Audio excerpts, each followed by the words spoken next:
finishing up plants, we're going to talk about plant reproduction and hormones. That's what we have left to discuss. So we are going to take a look at the structure of a flower. The whole point of flowers is to promote reproduction in plants. So we're going to start at the base of the flower, which is down here. This is called the receptacle, or the top of the stem where the flower comes from. And then the rest of the flower will come from there. Remember that when we're talking about a flower and where it comes from in terms of origination of cells, that flowers come from lateral meristems.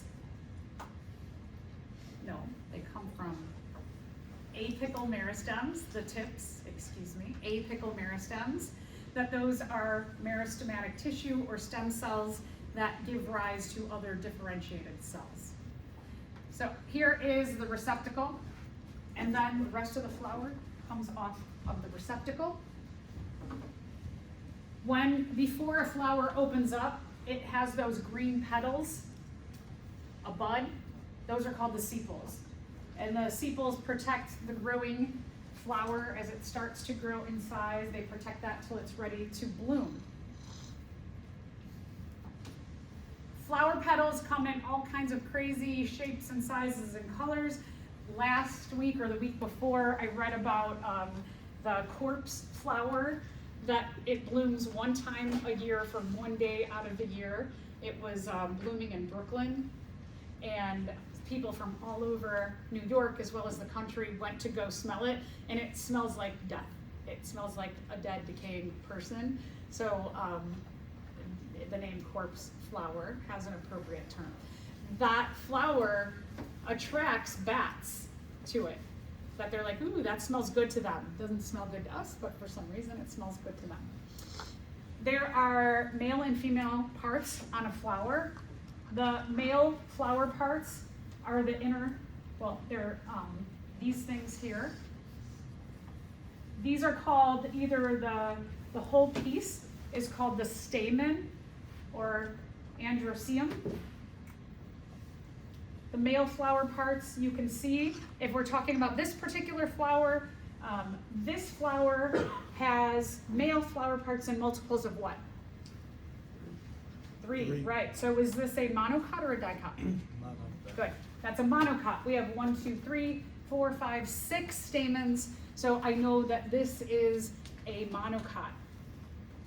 Let's talk about the parts. The top of the stamen is called the anther.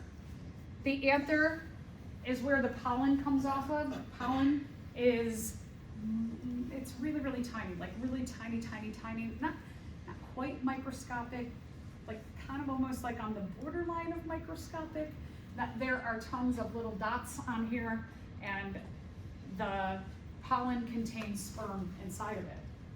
So you can think about stamens are kind of like a penis. How many penises does this plant have? 6. That's weird. Plants are pretty unique and crazy. If you smell a flower like a lily, you know how lilies, they have that, like you can get that dust on you. Like if you touch it, touch the stamen, that you're basically getting like sperm on you. If you have a pollen allergy, you are allergic to plant sperm. Interesting. The bottom part of the stamen is called the filament. That leads to the anther, which has the pollen or the sperm on it. The female flower part is the middle. It's all this middle part here. It's called the pistil or the carpel. It has 3 major parts.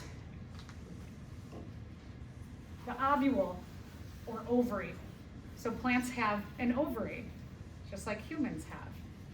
Ovaries produce eggs. That's where the eggs are.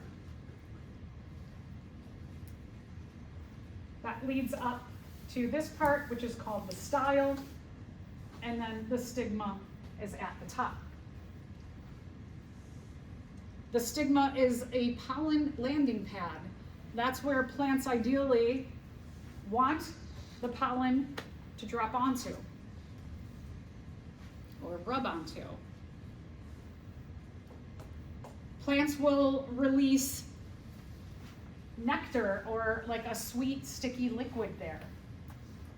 The point of having a sweet, sticky liquid is so that you can get pollinators. Depending on the species of flower, they will have different pollinators. Usually a pollinator is very specific to a species of flower, not necessarily even like just a prairie flower, but like a brown-eyed Susan, that they only go to one species of brown-eyed Susan for one species of, let's say, a dragonfly or a butterfly.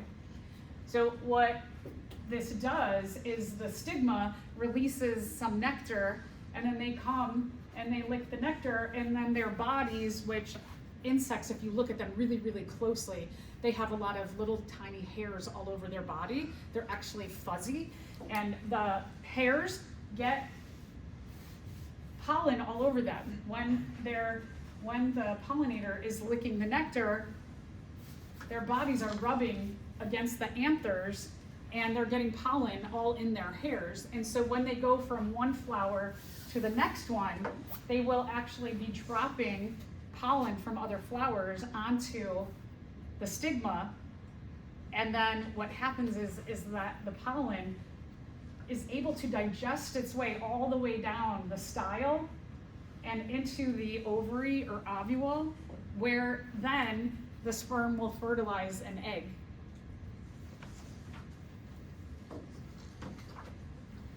So pretty wild. All right, so we're going to talk about this a little bit more, but let's stop and answer a question. The American holly tree requires a male and female tree for reproduction of red berries in the winter. This indicates that the male flowers lack what, while the female flowers lack what? So kind of think like, this is kind of asking, what do females have and what do males have?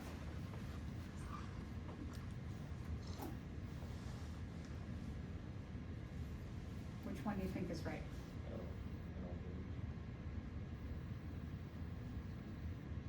So the male flowers lack carpels and the female flowers lack stamens. All right, so let's talk about flowers, fruits, and seeds and how they're related. So the flower, it's to attract pollinators so that they can assist in reproduction. The fruit comes from the fertilized egg.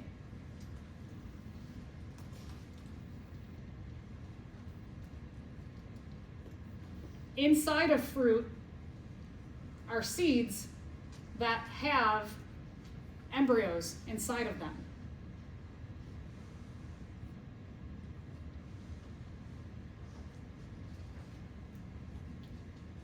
So let's think a little bit about this. If you eat a peach, okay, you got a peach, the part that you're eating, that is the ovary. An apple, the part that you eat is the ovary. So you are eating an ovary when you eat a fruit. Tomatoes, what you're eating are the ovaries, and even tomatoes, don't we eat the seeds along with the tomato, the little dots inside? So you're eating embryos as well. That's pretty wild, right? The way that flowers reproduce, or the way that plants that have flowers, the angiosperms, is that they rely on another species to spread their sperm and bring them the sperm. So imagine as a human, if we relied on a totally other species to get the sperm from the males of our species to the females. That's weird, right? Another species is interacting with the process of reproduction. Yeah. The sperm digests its way through the female to their ovary. A lot of weird stuff in plants, but pretty amazing. So when we're looking at this, when you have fertilization here, that eventually, you may like if you've ever grown tomatoes, you may have seen that your tomatoes, sometimes they have a remnant of a little bit of a flower on top, and that little like brown part, you might have still a little leftover flower. So from the flower comes the fruit. Inside the fruit is an embryo. So like a peach, what do we do with the pit of the peach when you're done with it? We throw it out, right? So we throw the embryos away, unless you plant it and you grow a new plant, right? So, again, weird stuff. Okay, so there are different mechanisms to pollination. I know I mentioned another species may interact. The route to fertilization is pollination. So you need pollination for fertilization in plants. Pollination is dependent upon the pollen landing on the stigma, on that little top of the female flower parts. The top of the stigma also has sections of it. So when you're talking about a monocot,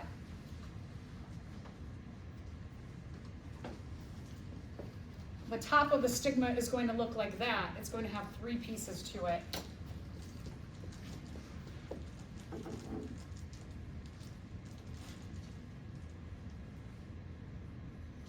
And dicots are going to be either 4 or 5. So we can also tell, like, if the flowers, if the petals fall off, if the stamens fall off, and we're just left with the female flower parts, we can look at the stigma top and see how many sections it has and tell it's a monocot if it's in 3s, and if it's in 4 parts or 5 parts, it's a dicot.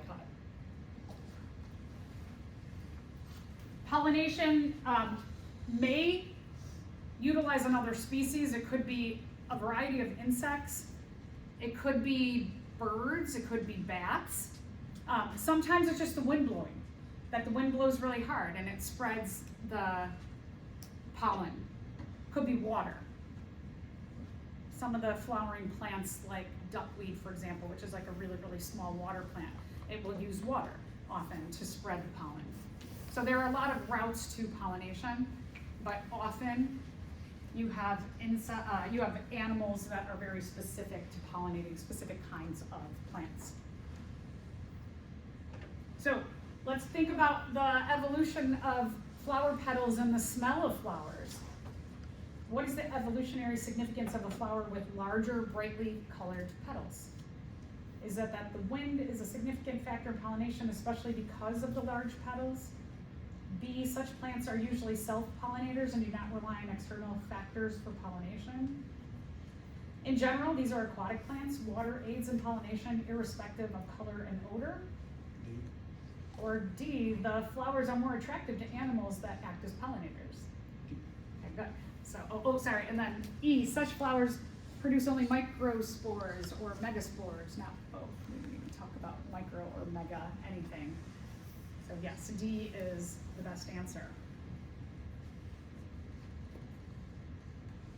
All right, last thing we're going to talk about with plants is the effect of hormones. Like us, we have hormones that regulate a lot of our metabolic pathways. So do plants, so do almost any organism has hormones.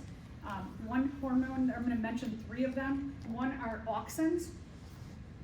Auxins do some similar things to gibberellins or gibberellic acid, which you're working with in Lab 24.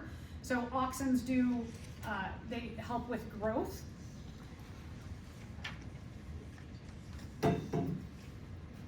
Auxins also help with not only growth, but growth toward the sun. That's called phototropism. At home, if you take a plant and you put it in the window, the plant will grow toward the window because the sun is out the window. That's called phototropism, when something goes toward the sun. Out in nature, most plants grow upright because the sun moves across the sky, so they're reaching toward the sky. The second thing is apical dominance, it helps with the growth of the leaves, flowers, fruit at the top, and the rooting at the bottom. And also elongation of the stem. So auxins are responsible for a lot of different growth factors within a plant, including growing toward the sun. So to differentiate this from gibberellins, I would definitely talk about, if I was specifically targeting auxins, I would talk about like growth of the plant, but I would specifically say growth of the plant and most specifically in the direction of the sun. So this would be included in a test question for sure, something about phototropism and growth. Because gibberellins have a very similar growth thing, right? One of the things that you're tracking with your gibberellins in the lab is you're looking at how long do they grow. The other thing though, and I want you to kind of check your brains in, especially today that you might not have thought so much about it, but the other thing that we are focusing on in terms of our data is germination. So every day when you go to your trays, you're counting how many plants germinated. And the term germination means that the plant splits and breaks from the seed. So how many plants are growing or germinating? So in your, what I believe I've seen with everybody's data is that your quadrats, your sections that have the dwarf seeds, they don't have as many plants. They have less germination. Dwarf plants do not produce gibberellic acid. So because they don't produce gibberellic acid, they rely on just the ability of like the seed, the casing of the seed to get softer and break down for the plant to germinate and come out, whereas the gibberellic acid will actually help to break down the seed casing to allow for plants to more easily germinate. So definitely look at that. Think about in each section, like look today and you go, the dwarfs have germinated less. Also, so far, I didn't look at everybody's data in this, but I saw that maybe your dwarf treated have one or two more germinated than your dwarf standard that were untreated, your untreated, I should say. So look at that too. See if your dwarf treated have more germination than your just regular dwarf. The other thing is fruit development. If we waited the whole semester, we kept growing our pea plants, eventually they would make little pea pods, and that's their fruit. And then growth as well. So please don't just focus on this. There is a question in Lab 24 that specifically says, what is germination? And a lot of students will answer growth and height. So make sure you remember, you're looking at these two pieces of data throughout the lab and pay attention to what the questions are asking, because you do have some germination questions. It also will ask you what percent germinated in the dwarfs versus the standard. So you're looking at your germination data. How many plants do you have in each quadrant? When it's asking about height and length, then you're talking about what you measured specifically. So two different kinds of data there. So if I ask a question about gibberellins, it will have something to do with maybe all of these three, that in the answer I would include these three so that you don't confuse it with auxins, which auxins do phototropism and growth. And then the last hormone that I want to mention for plants is called ethylene. Ethylene is produced in greater quantities as a fruit ripens. So you might notice that, like bananas, for example. You can take bananas home and the whole bunch starts to ripen at the same rate. The ethylene will be released, and some of it gets released through the stem, you know, like at the top of a bunch. So a couple things you can do, like with your bananas, is when you get home, separate them all so that they're not spreading ethylene through the top of the bunch. The other thing too is you could take your bananas and separate them further. My kids always laugh and they're like, why is there a banana on the windowsill and then one on the microwave and one over here? And I'm like, well, I'm trying to not let them ripen too fast. You could also use, like if you have, let's say you go to the store and you get a box of mangoes and you want a couple of them to ripen faster, you could take like a couple of your mangoes, put them together with like a ripe banana, and the ethylene from the ripe banana will influence the ripening of the mangoes. So you could take a ripe fruit, put it together with an unripened fruit, and that will influence, it will actually affect the other one. All right, so I had 3 questions about these hormones. So one is, one rotten apple spoils the whole barrel because the rotting apple produces Ethylene. good, ethylene.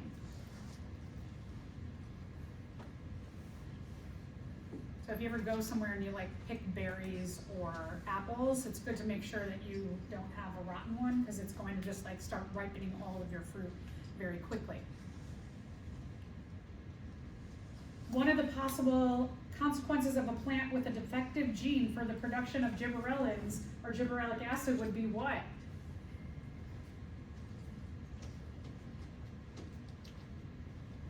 A longer dormancy period. Yeah, so one of the things, as I mentioned, was germination. So this is very specific to the lab 24, that your dwarf plants have a defective gene. Their genetics, they have that recessive gene for not producing gibberellic acid. So that the dwarf plants, they have a harder time germinating and a harder time growing taller, and also a harder time producing fruit. Think about that in terms of evolution. If you have a harder time surviving in general, do you usually not reproduce as much? Yeah, so that all goes together in terms of if you don't have the gene for gibberellic acid, that you have a harder time surviving because you can't germinate as well, you can't grow as tall. Thus, you have a harder time reproducing. There's the fruit portion. You have a harder time passing on those genes to the next generation. And then the last one, these are coleus plants. Maybe you have them at home. If you grow coleus plants, you will need to cut or pinch off the top bud frequently to keep the plant from becoming really, really tall and spindly so it falls over. Pinching off this bud will slow the production of what by the apical bud and allow the plant to become bushier. What was the apical dominance hormone? Auxin. Auxin. So this is really good to remember too with tomato plants, is that oftentimes tomato plants will grow really, really tall quickly. If you keep pinching off like the top buds or the end buds, they will get bushier. They'll start to grow this way more than they will grow that way. So these are kind of good tips. Or at home, if you have a plant that's growing really, really tall, really fast, just pinch off the top bud and it'll start to produce more leaves this way. That's it. Okay, so that's plants. The weird world of plants. Now we're going to do fungi. We got fungi next. Or protists. Fungi, okay. Let's talk. We're just going to get into a little bit. These are all just little snapshots of some of the different groups of organisms, the diversity of life. So fungi. We might often think of fungi as like mold or mushrooms, but there is a wide variety of different kinds of fungus. I'm going to introduce you to a bunch of different species. Also, we might think of like the mushrooms that we find on pizza, but mushrooms come in a great variety of colors and patterns, and it looks like this one has a skirt on, so they can be really weird and wild. They're not only edible, they can be, fungus can be psychedelic. Fungus can have, you're probably hearing a lot more and more about the just health benefits of different kinds of fungus. That like lion's mane, we're hearing a lot more about that it has a lot of great properties for our health. And that taking some of these, like, or eating some of these mushrooms every day can help. There's now like coffees and teas that are made with mushroom varieties in them so that you get that boost of fungus health in you. There's all kinds of properties too for medicinal applications. For some of the ones that are psychedelic, they're looking at microdoses of psychedelic mushrooms so that they can treat mental health issues as well. So there's so much research in this field that is absolutely exploding. If you're like, well, that's kind of interesting, you might want to think about it. Fungus can be even like this, just little circles. So we have fungus all over in our world. The kingdom fungi is part of Euchara domain. The key features about fungi are we can usually see them. Some portions of them are microscopic, like their spores. In the air right now, we have fungus spores floating around. In the spring, when we get a lot more rain, the fungi love that. So they start reproducing and they start bursting spores into the air. Anybody have the spring or fall allergy? I do, yeah. So it could be pollen and it could be fungus. I know, like, we went on vacation last summer and we rented an Airbnb and we walked in and it just smelled like mildew and mold.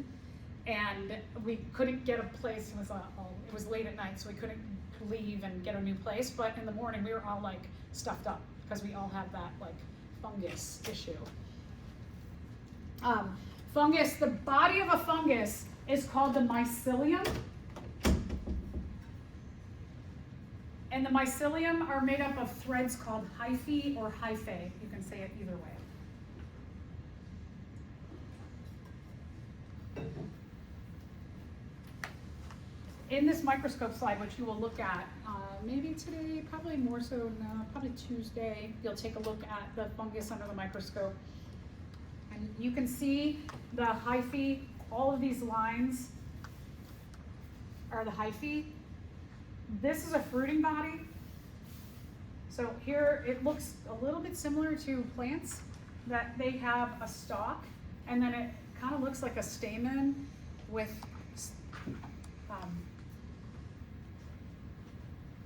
pollen, but this is actually spores on there. Little dots are spores. So they do look kind of similar to plants in a way. One of the things about like the mycelium and the hyphae, so you could think about like your clothes, that your clothes are made up of a lot of threads, right? So here, can I see like the individual threads of my clothes right now? You know, I just see it as like a mass, and that's like my clothes are like mycelium. But if I took this and I put it under the microscope, I would see individual threads, which would be the hyphae. So like a mushroom, if you look at a mushroom underneath the microscope, you would focus in and you'd start to see these details where you would see from the mushroom is the mycelium, and then under the microscope, you would see the individual threads that make up the mushroom, the hyphae.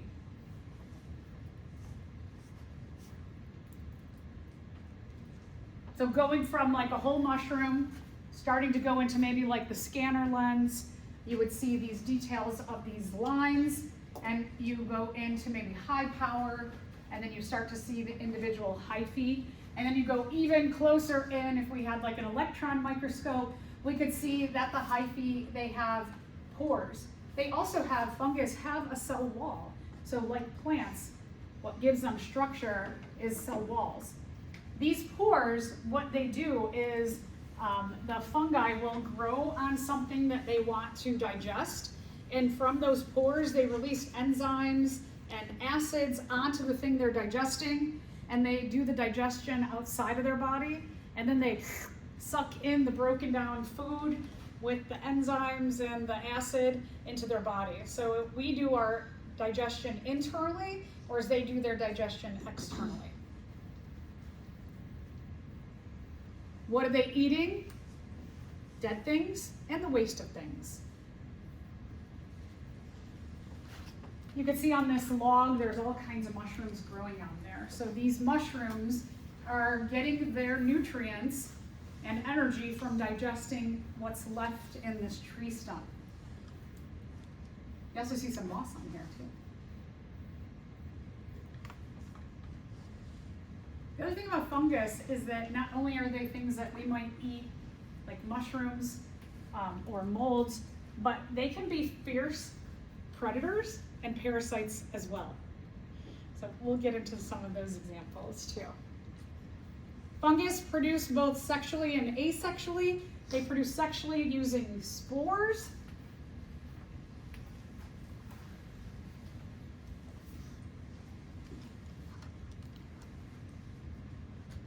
You can see the poofs that here, the little fungus, it's puffing out the spores. Like I said, the spores, we'll see spores in, we're gonna look at, spores are microscopic. So this is a very, very, very, very small fungus, and you can't even see this. So this is like, might be floating in the air now.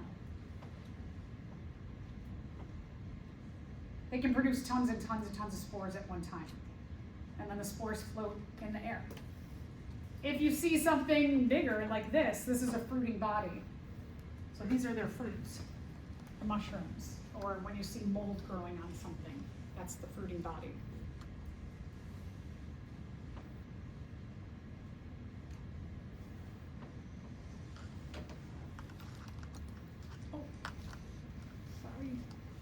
probably know fungus as a big group of these. If a really strong fungicide is released and eliminates all the fungus in an ecosystem, which of the following is likely to happen? Do you think if you eliminate the fungus, the plant species get better?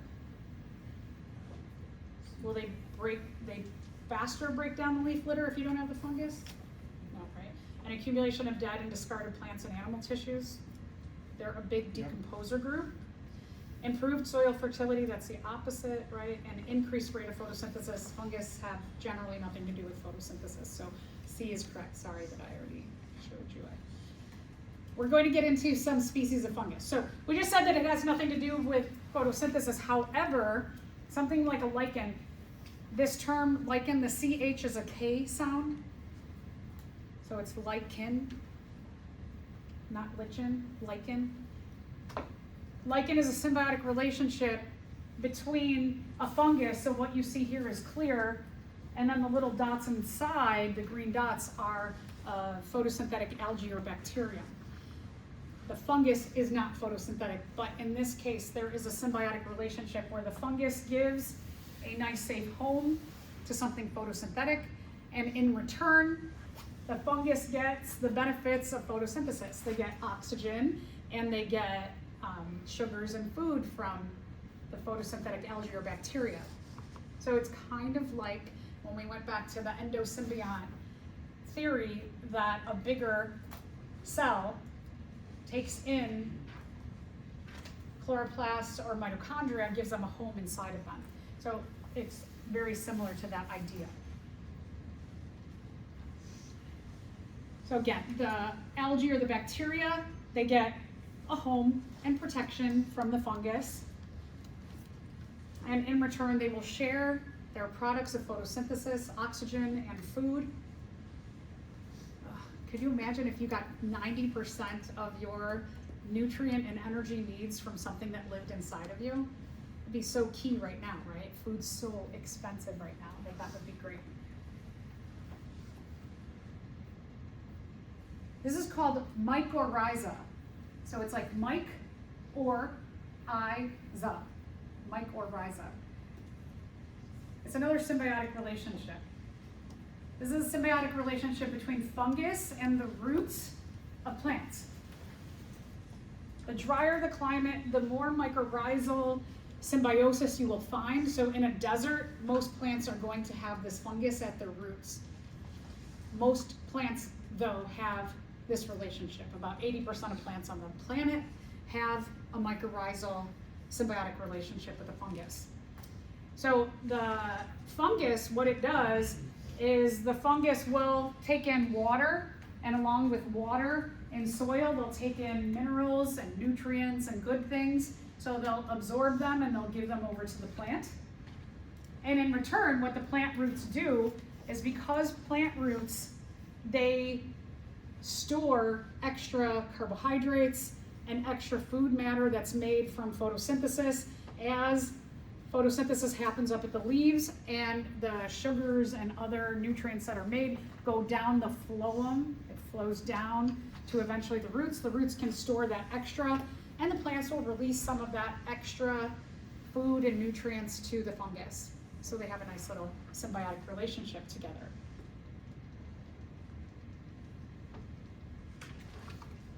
So maybe you'll pay attention to what I just said. What tube transports sugar down to the roots from the leaves? Good. Yeah, good. C, the phloem transports down. What transports water up from the roots to the top? Xylem. Good, xylem. Remember, xylem goes from roots to shoots, roots up to leaves. It transports water. Phloem takes the sugars from the leaves and photosynthesis and transports them down toward the roots. Penicillium. Penicillium is a genus of fungus that produces the antibiotic penicillin.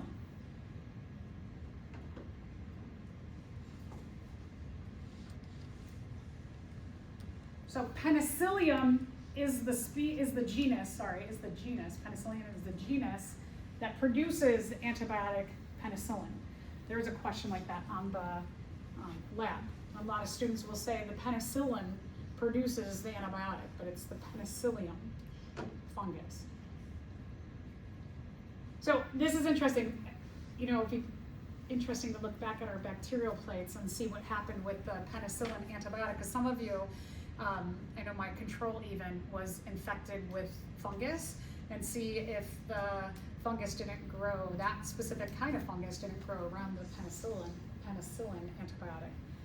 This was totally discovered by chance, that a scientist, Fleming, was doing experiments on bacteria and saw that when he put antibiotic on the plate, the penicillin antibiotic, noticed that his infected plates with fungus, that none of the fungus grew around that penicillin.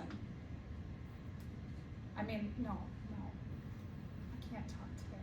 That noticed that no bacteria would grow around the fungus. That where the fungus grew, the bacteria did not grow, because the fungus produced penicillin and killed off the bacteria. My brain is frozen, sorry. Penicillin grows in your home sometimes. So if you come home with a big bag of some kind of citrus and you notice it's like this, and it's got that stuff on there, it's produced penicillin. Penicillin. The white stuff is the penicillin. Now, you can't just go like, oh, I have an infection, and so I'm just gonna lick this. This has to be processed in the lab so that it can be properly treated as an antibiotic. All of your blue cheeses, Roqueforts, they also produce penicillin from the penicillium bacteria. I mean, fungus, oh my gosh. Fungus. Yeast. You're going to look at yeast underneath the microscope. Yeast will produce bread, helps bread to rise, also produces wine and beer.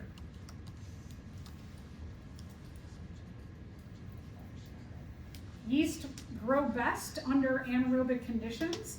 So this is a very primitive form of cellular respiration. That's why you bottle beer and wine or bread, the outside crust. It makes an anaerobic environment inside of the bread. The way that yeast reproduces through budding, it's a simple form of asexual reproduction where they will start to make an exact copy of themselves by it budding or coming off of them. It only really works in water where you have non-gravity environments, because imagine if you're sitting there and a head started popping off of you and you had to carry your butt around all day, right? That would be really hard with gravity. It would be too heavy for us to carry our butt around. But if you're in water, you're just like, oh, go bud, and then they just like fall off. Under the microscope, when you look next week at yeast that will freshly start growing, you will see two different kinds of circles, very likely. Under the microscope, when you have water, if you see an air bubble, it will be really, really thick, the edging. So these I know are air bubbles. What you are focusing in on are the tiny little circles, and they will be very tiny underneath the microscope. What you are looking for is you're looking for this. So what that looks like is, if you can see, like this one right here, it looks like the bud is just getting ready to pop off. You see a little connection between this bigger circle and the smaller circle. Or you might see a circle with just like a little tip on it, like that. So you're looking like really closely at these little tiny circles. Like here, it has almost, it looks like a little bit coming off there. That's a bud.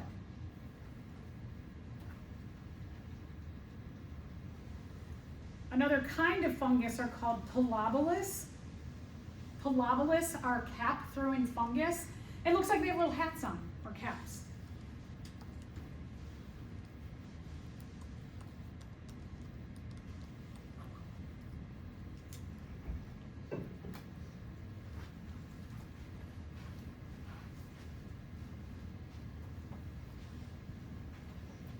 These kinds of fungus, the hats, include thousands, millions of little spores inside.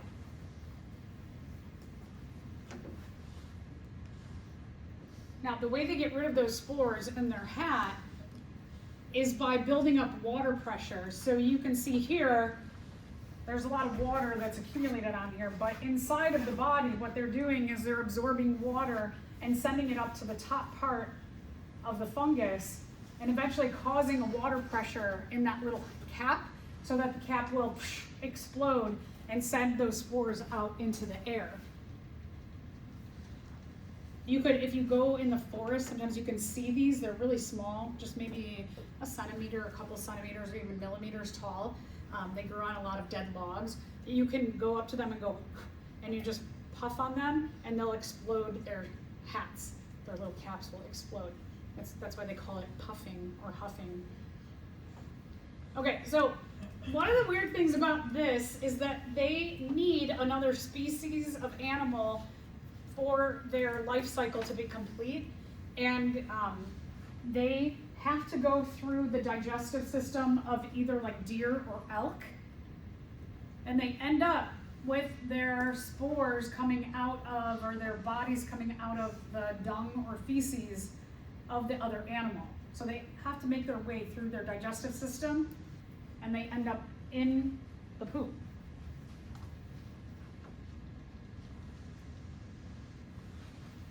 So then those spores that went through the digestive system of the elk or the deer, it starts growing on the fungus, on the dung. And the way that they get their cells and their spores, they want their spores to go onto something that elk or deer eat. But elk or deer are not going to eat their own poop. Most animals don't eat their own poop, although some do, and that's really, really weird. But they want to get it on what do deer commonly eat? Anybody know? Grass. Yeah, grass. So what happens from the poop is that they all point their heads in the direction of the sun. They do a little phototropic response, and then the water pressure builds up, and then they shoot their spores toward the sun, and under the sun should be grass that another deer or elk will eat so that they can have their life cycle, their next generation go through. So here you can see this is feces, and they're all growing out of it. From individual spores come these new stalks, and then those new stalks, they produce more spores, and then they'll shoot their spores toward the sun.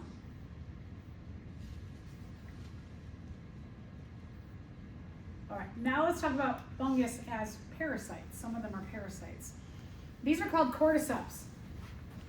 So you know the video game, The Last of Us, right? Last of Us, right? That whole video game and then that series comes from the idea of cordyceps. Cordyceps, they come from, I'm just mentioning this because it's been in popular culture lately. Cordyceps typically keep insect populations from growing out of control. The insects are the largest animal group, and these cordyceps, what happens is that they shoot their spores, and their spores have like little piercings on them, like little harpoons or like knives. They're like knife shaped, so that when they shoot their spores, they go and they cut into an insect, and then it starts to digest the insect from the inside out.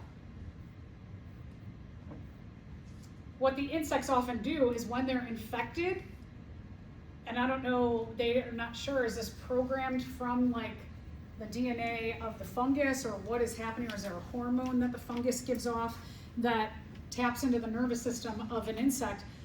But the insects typically who are infected, they go and they try to find as many of their kind of insect as possible so that they can infect their whole group.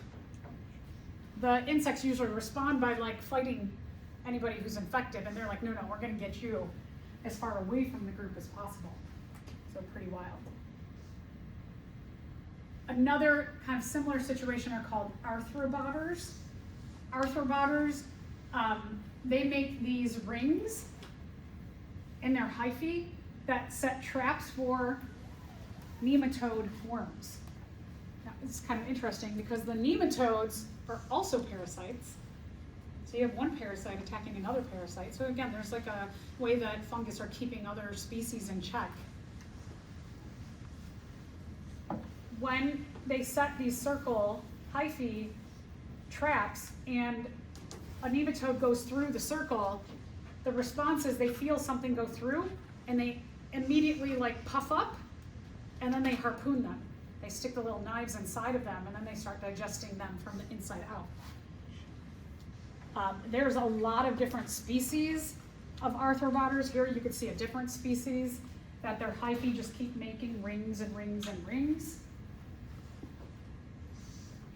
And here's another species that they're, again, all of these have in common the knife-like spores, where these circles just stab their spores inside of the nematodes and then digest them from the inside out, very similar to cordyceps. And here's another species of arthropods. Which of the following is a job that is not performed by any fungus? Okay,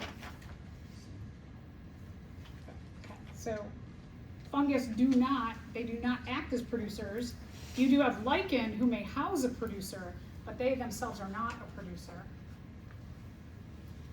And then the last group of fungus that I want to mention are the chytrids. So the CH sound is a K, or the CH is a K sound, chytrids. These are aquatic, so they live in water, and we know that they've been infecting amphibian populations for a really long time. We are seeing amphibian populations decline all over the world, and this is one of the main reasons, is this specific kind of fungus. They believe they've been around for a really, really long time. They believe that changes in climate are really favoring the chytrids. So we have natural selection working in favor of the chytrids due to climate change and are really having an effect on frog die-offs, especially within the amphibians around the world.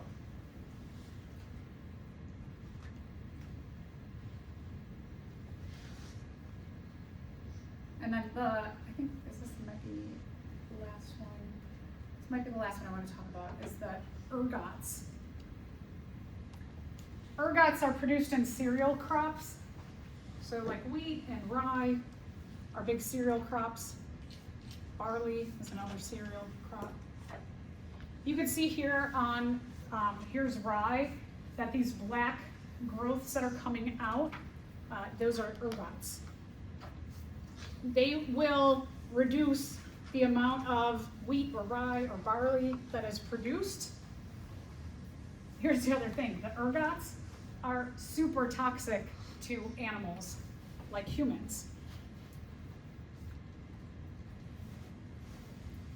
They can cause really severe diseases. It's called ergotism. The most common signs and symptoms are convulsions and also hallucinations.